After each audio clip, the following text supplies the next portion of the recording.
As food imports in Australia rise at a rapid rate, so does the adverse effect on our nation's agriculture and farming industry. Imports have taken a toll on our farmers and consumers and are now affecting how we as a nation are buying produce. The recent hepatitis A scare in frozen berries changed the way Australians are consuming food, but not enough are taking a stand.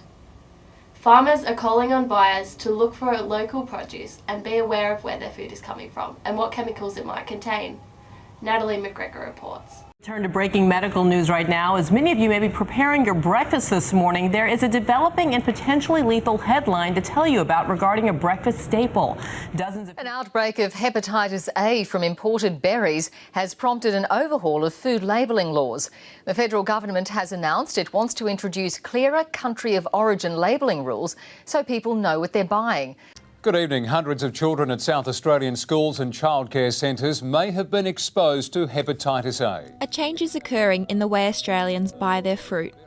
As a nation, we are becoming more health conscious whilst also looking for a quick fix on the go. Centres and any children who have been infected may not yet be showing symptoms. The hepatitis A scare in some frozen imported berries from Chile and China raised the issue that some brands are not clearly labelling their packaging with the product's country of origin.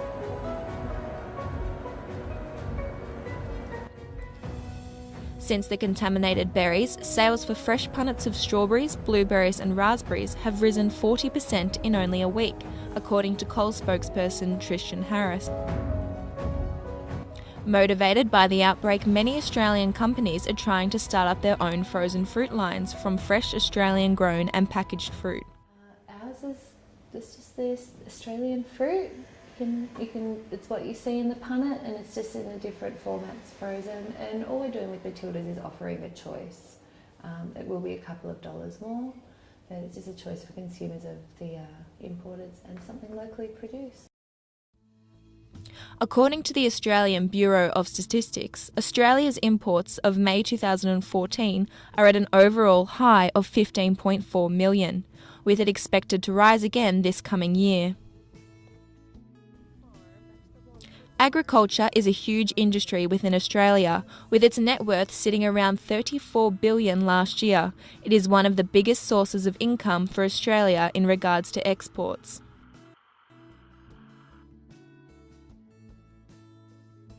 But if the country's continuation to exceed the expected imports and reach all-time highs, what will this mean to the farming and agriculture industry? If Woolworths and Coles do what they say they're going to do, and they're going to go predominantly Australian fruit first and vegetables, then we should be fine. But if they ever get the urge to get cheaper product from overseas, then we'll all be in trouble. Food Standards Australia and New Zealand provide imported food risk assessment advice to the department, identifying which imported foods are considered a high risk to human health. It's important we do this, Madam Speaker, because we're dealing with other people's money when they go to a shop, and they should know where our food is grown and whether it's covered by our phytosanitary laws, whether it's covered by our occupational health and safety requirements, whether it's been grown under our labour rates. The department classifies these foods as risk foods and determines which tests should be applied to those foods. Where non-compliance is proven, the Department of Agriculture will inspect consignments of that product at a rate of 100% until a good compliance record is re-established. All other imported food products are considered surveillance foods. These include frozen berries. Surveillance foods are tested at a rate of 5% of all consignments for 49 agricultural chemical residues, including packaging and labelling requirements. The importation of processed fruit and vegetables was worth $1.5 billion a year, a rise of almost 60% over 7 years, a Sunday Age analysis of federal government data showed. I think New Zealand have already started with apples and the wine. They're a big threat to us, but there's artificial trade barriers in place to keep them out. China's producing more and more product, but the populations are so big they can't produce enough for their own country, which is why they're over here buying farms in Australia to produce fruit and veg here to send back to China. So the driving force behind this shift is the strong Australian dollar and the lower costs, including cheap labour, of competitors such as New Zealand, South Africa, Thailand and China. I spoke with university student Nicola Page about how she believes her health is more important than the cost of the product she buys.